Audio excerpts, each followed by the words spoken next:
Today, President Obama will signal a pivotal moment for the United States in its other theater of war, Iraq. He will address the nation from the Oval Office to declare the end of combat operations. The president will be fulfilling a promise he made shortly after taking office to whittle down the U.S. presence in Iraq to 50,000 troops. Joining us now to talk more about the president's plan and the future of Iraq is CBS News military analyst, Colonel Jeff McCausland. Jeff, good morning to you. Terrell, it's great to be with you. Oh, it's great to be with you as well. Now, of course, the first question here, the president announcing the end of combat operations. To clear any misconception, what exactly does that mean? What that means is the United States will no longer be conducting either independent combat operations or either combat operations in conjunction with Iraqi forces unless specifically asked to do so, which I think is probably pretty unlikely. The transition really is bespoken in many ways by the new mission title, New Dawn. And the primary focus will be stability operations for the Americans. That is the training and organizing and equipping of Iraqi forces, not only for the ongoing insurgency, counterinsurgency, and terrorist operations, but also over time developing a modern military in Iraq that can defend its borders and its airspace, which obviously is key and essential in the modern world for any sovereign country. So let's be honest here. We are not going to see the last American soldier that will be killed in Iraq.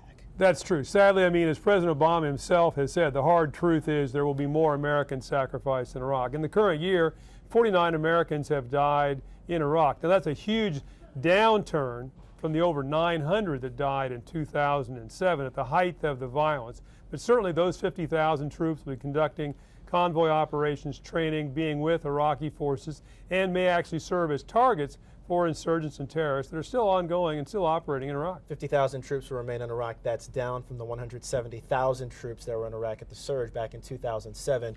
When will those 50,000 troops be coming home?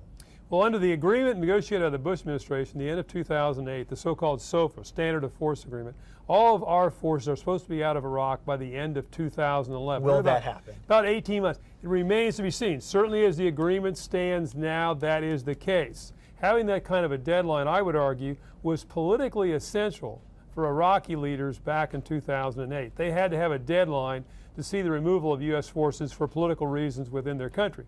Having said that, many in the military today in Iraq think that the United States will be required for a longer period of time. I mean, recently, the Chief of Staff of the Iraqi Army said we could need the Americans here as long as 2020, particularly in an effort to train that modern military forces. It'll take a long time to transition the Iraqi military from a very light infantry army that it is now to a modern mechanized force that it needs to be if it's going to defend its border. It'll be a long time until Iraq has a modern air force, for example. And let's talk about Iraq, for instance, and we'll talk about their military forces, their security forces. A lot of people think that's the problem. That's what the U.S. needs to focus on. In fact, the issue with Iraq in many cases is their political infrastructure, their government. That's exactly correct. There's no doubt about it.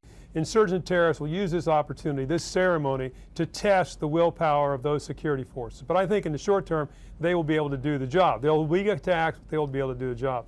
The real crisis in Iraq today is political. Here we are 5 months from elections in March, and still there is no Iraqi government. And there's mounting frustration in Iraq as the population suffers from unemployment, economic difficulties, shortages of electricity, fresh water, etc., and no functioning government is yet to be formed. And many American leaders, including General Odierno, will be leaving this week, say it could be 2 more months until a compromise is found whereby a coalition government can be formed. Primetime address by the president tonight. You can see it right here on the CBS. 2 words we will not hear the president say. Without a doubt, mission accomplished will not be anywhere in the speech. And I think the president will try to strike some kind of a balance. On the one hand, he's clearly going to take credit, as you said at the onset, for fulfilling that campaign promise of ending the war in Iraq, or at least bringing it down to the level we see right now.